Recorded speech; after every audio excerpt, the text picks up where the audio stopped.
दोस्तों नमस्ते प्रणाम। मैं हूं राहुल और आज की इस वीडियो में दोस्तों हम बहुत ही महत्वपूर्ण विषय पर चर्चा करने वाले हैं। कारण ये दोस्तों कि अभी जिस तरीके से पूरे भारत देश में आरक्षण को लेकर के जगह जगह चक्का जाम, रोड जाम, हमारे नौजवान युवा दोस्त जिन्हें पढ़ना लिखना चाहिए, अपना समय जो है वैसी चीज़ों में इन्वेस्ट करना चाहिए जिससे उनका लाभ हो, परिवार का लाभ हो, वो आरक्षण समर्थन को लेकर के सड़क पर उतर रहे हैं। कहीं कहीं तोड़ फोड़, प्रशासन से मारपीट, लाठी डंडे खा रहे हैं। अब सोचिए कि उनका भविष्य क्या होगा। किसी खास व्यक्ति के कहने पर हम सड़क पर उतर जा रहे हैं और लाठी डंडा हम खा रहे हैं और वो महलों में बैठ करके हमारे पिटने का तमाशा देख रहे हैं। सड़क पर निकलने वाले कौन हैं? हम हैं, हमारा युवा वर्ग है। लेकिन क्या किसी नेता के, क्या किसी अन्य अफसर के बेटे को या बेटियों को रोड पर निकलते आपने देखा है? बिल्कुल नहीं देखा होगा। तो ये सोचने वाली बात है कि शिक्षा में क्या गुण है कि जो पढ़े लिखे लोग हैं वो उंगली पर नचाते हैं और हम नाचते हैं। तो बंडमरू नहीं बनना है।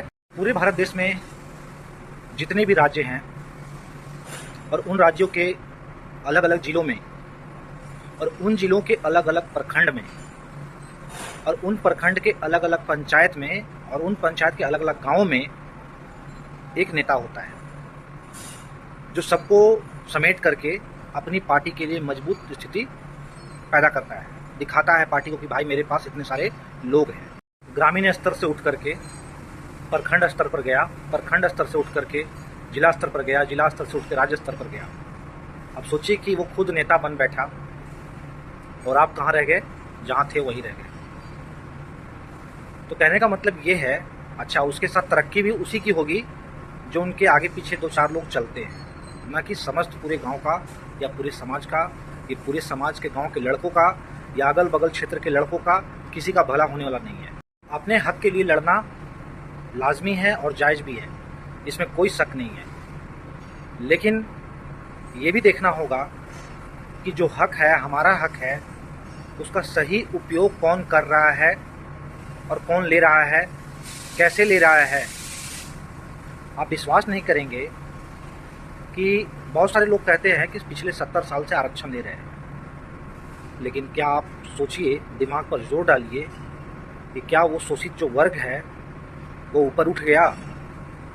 दिमाग पर जोर डालिए, ऊपर उठ गया? बिल्कुल भी नहीं उठा। ऊपर कौन उठा? उन्हीं में से चंद गिने चुने लोग जो सिर्फ अपनी भलाई के लिए सोचे, ना कि पूरे समाज के लिए। यहाँ पर सबसे बड़ी चीज़ है लोभ।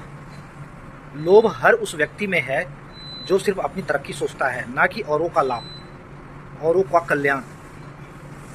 देखिए, हर वर्ग में, हर जातियाँ में हर तरह के लोग हैं। ऐसा बिल्कुल भी नहीं है कि सिर्फ अपर कास्ट में ही अमीर हैं, उसमें भी गरीब हैं, लोअर कास्ट में ही गरीब हैं, उसमें भी बहुत अमीर हैं। लेकिन असल में जो लाभ मिलना चाहिए वो लोगों को मिलता नहीं है। उसका सबसे बड़ा कारण है हमारे जो नेतागण हैं। नेता मतलब उच्च स्तरीय नेता नहीं, क्षेत्रीय नेता। अगर आप उनसे मिलिए तो वो आपको विश्वास में दिलाता हूँ कि अब आपका विधवा पेंशन, वृद्धा पेंशन, विकलांग पेंशन, सारी जो पेंशन योजनाएं हैं जो सरकार के द्वारा फ्री ऑफ कॉस्ट दी जाती है, वो भी आपको फ्री में नहीं देंगे। उसके बदले में भी आपसे पैसे लेंगे। और तो और उनका जो काम है कि गरीब तबके के जो लोग हैं उनको ऊपर उठाना, उन्हें आरक्षण का सही लाभ दिलवाना, किसका मकान है, किसका मकान नहीं है, किसका राशन है, किसका राशन कार्ड में नाम नहीं है, सारी चीज़ें उन्हें मुहैया कराना। लेकिन क्या वो कराते हैं? बिल्कुल भी नहीं कराते हैं। होता है, ऐसा नहीं क्यों नहीं होता है, होता है। आप पैसे खर्च करिए तब आपका काम होगा। घर बनाने के लिए भी जो पैसा मिलता है सरकार की तरफ से, उसमें भी लोग भारी भारी घूस ले लेते हैं। और अब सोचिए कि मात्र 2 लाख रुपया मिलता है, उसमें से भी 25 से 30 हज़ार रुपया लोग घूस ले लेते हैं और 1,70,000 रुपया मिलता है, उसमें भी बताइए क्या मकान बनेगा। विश्वास नहीं करेंगे कि हमारे जैसे क्षेत्र में 8 से 10 हज़ार रुपये प्रति 1,000 ईंट जो है उपलब्ध करवाई जा रही है। सीमेंट का भाव वही आसमान छुए हुए है, बालू का रेट वही है, बहुत ज़्यादा हाई फाई। तो बताइए गरीब तबके के जो लोग हैं क्या एक अच्छा मकान का निर्माण कर पाएंगे? 2 लाख में आप आराम से 2 रूम आराम से उठा सकते हैं छोटा परिवार रहने के लिए। लेकिन अब सोचिए कि उस पैसे को भी पाने के लिए ऊपर से नीचे तक जो है घूस की भरमार होती है। अब सोचिए पैसा कहाँ कहाँ बंटता है, कौन कौन लोग लेते हैं। आपके क्षेत्रीय नेता जो हैं वही आपसे पैसा लेंगे। हर व्यक्ति पढ़ा लिखा होना चाहिए। आज के डेट में एजुकेशन बहुत ही इम्पोर्टेंट है। पढ़ाई के बिना कुछ नहीं है। फ्री का राशन, फ्री की सारी सुविधाएं, फ्री की बिजली ले लेने से क्या आप आगे बढ़ जाएंगे? क्षणिक सुख पा सकते हैं, लेकिन आप अपने परिवार की तरक्की हमेशा के लिए, भविष्य के लिए स्थापित नहीं कर सकते हैं। इस चीज़ को सोचना पड़ेगा। आरक्षण का सही उपयोग और सही जगह यूटिलाइज क्यों नहीं किया गया? इसका सबसे बड़ा कारण है हमारी गलती।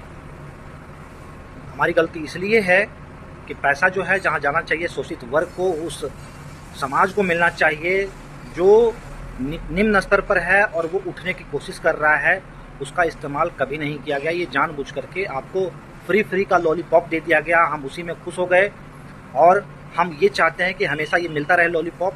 और बड़े बड़े जो सुरमा टाइप के जो लोग हैं वो आपका सारा लाभ खा गए, या तो ले लिए और ले करके उन लोगों में बांट दिया जो उनके बहुत ही खास लोग थे। शिक्षा वह शेरनी का दूध है जो जितना पिएगा उतना दहाड़ेगा। तो कहने का मतलब है दोस्तों कि शिक्षा ही एकमात्र ऐसी चीज़ है जो पूरे देश को, पूरे समाज को, पूरे गांव को, पूरे इलाके को बदल सकती है।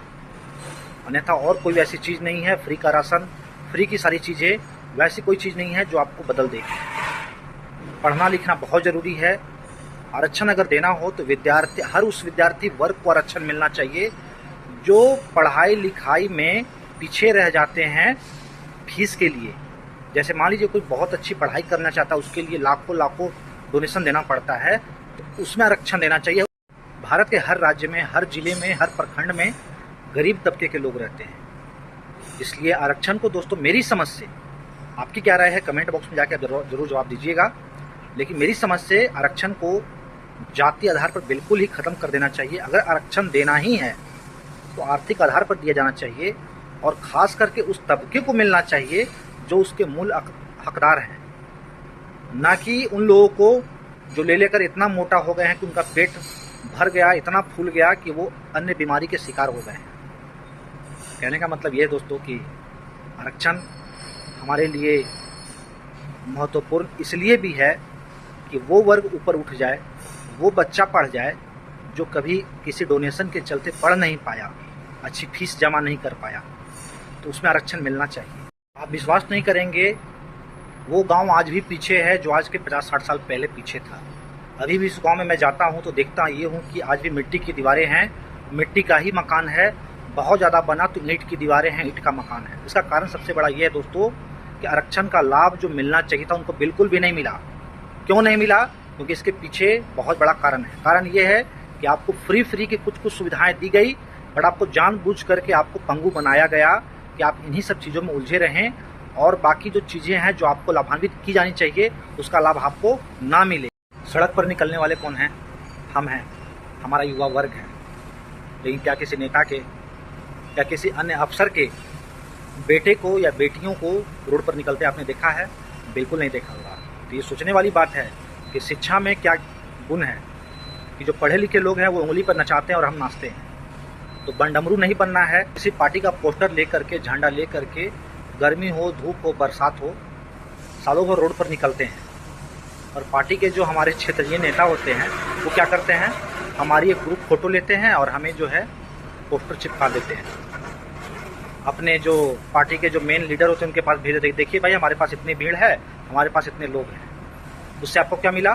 कोई 200-250 रुपया मिला और प्लस में कुछ खाना पीना मिल गया। आपका जो पूरा जो सम्मान, अधिकार है, समय है, सब ले लिया गया। सोचिए 250 रुपये में आपका पूरा अधिकार ले लिया गया, पूरा समय ले लिया गया, आप उनके हो गए। तो इन सब चीज़ों से निकलिए, बाहर उठिए, पढ़िए, पढ़ाइए, आगे बढ़िए। सोचने वाली बात है कि आरक्षण से किसका लाभ है। और ध्यान से सुनिएगा और कानों पर जोर डालिएगा। आरक्षण से सिर्फ उनका ही लाभ है जो इस लाभ को लेते आ रहे हैं और उनके बच्चे जो हैं बहुत बड़े नेता बन गए और वो सिर्फ आपको माध्यम बना करके, आपका वोट बैंक बटोर करके, आपको उकसा करके उच्च स्तर पर ले गए कि हमारे ही बच्चे, हमारे ही लोग रोड पर जाते हैं, डंडा खाते हैं और बदले में क्या मिलता है? शाबाशी। आप पढ़ जाओगे, बढ़ जाओगे। जिस दिन आप पढ़ लोगे उस दिन आपको फ्री की कोई चीज़ें बिल्कुल भी नहीं चाहिए होगी, क्योंकि जो पढ़ेगा वो बढ़ेगा। नहीं तो फिर आप एक किसी खास पार्टी का झंडा ढोते रहिए पूरी ज़िंदगी, उससे लाभ कुछ होने वाला नहीं है। अरे आपका लाभ हो जाएगा, आपके बच्चों का लाभ भविष्य नहीं बनेगा, अब भविष्य ना सुधरेगा। तलवे चाटने से आप आगे नहीं बढ़ पाएंगे। बच्चों को पढ़ाएं, खुद पढ़ें, बच्चों को पढ़ाएं, शिक्षा दें। और घर में आप याद रखिएगा कि अगर घर में कोई अगर एक सरकारी नौकरी ले लेता है तो उसका पूरा घर सरकारी नौकरी हो जाता है। मेरे गांव के आसपास में गांव है जो भंडारी गांव है, मेरे गांव से लगभग 8 किलोमीटर दूर है। वहाँ पर लगभग मैंने सुना कि पूरे गांव के हर घर से एक अधिकारी वहाँ पर है। अब वो चाहे इंस्पेक्टर हो, चाहे दरोगा हो, चाहे बिहार पुलिस में हो, किसी में भी हो, हर घर से है। तो सोचिए, किसी व्यक्ति के पढ़ने से पूरा गांव जब अधिकारी बन सकता है तो हम लोग क्यों नहीं कर सकते हैं। देश के यशस्वी प्रधानमंत्री जी को इसलिए धन्यवाद देना चाहूँगा क्योंकि जिस तरीके से उन्होंने अस्पताल के लिए आयुष्मान कार्ड सेवा की जो सुविधा उपलब्ध कराई है, उसका बहुत बहुत आभार है देश के प्रधानमंत्री जी को। क्योंकि आयुष्मान कार्ड का जो सही यूटिलाइजेशन है, आप समझ सकते हैं कि 5 लाख तक का इलाज मुफ्त किया जा रहा है। आज से पहले किसी भी प्रधानमंत्री ने ऐसा काम नहीं किया, या देश के अन्य प्रतिनिधियों ने बिल्कुल भी ऐसा काम नहीं किया। तो इसके लिए वो बधाई के हकदार भी हैं। और अगर आरक्षण पूरे देश में लागू होता है या लागू रहता है तो गवर्नमेंट को ये करना चाहिए कि उस व्यक्ति को मिलना चाहिए जो उसके असली हकदार हैं, जो उसके लायक हैं, ना कि किसी विशेष जाति आधार पर। तो दोस्तों, कहने का मतलब ये है कि दिमाग से काम लीजिएगा, तभी ये सब सारी चीज़ें समझ में आएगी। नहीं तो फिर बजते रहिए, बजाते रहिए, यही रहेगा और कुछ नहीं मिलने वाला है। जहाँ थे वहीं रहेंगे, आगे नहीं बढ़ पाएंगे। बस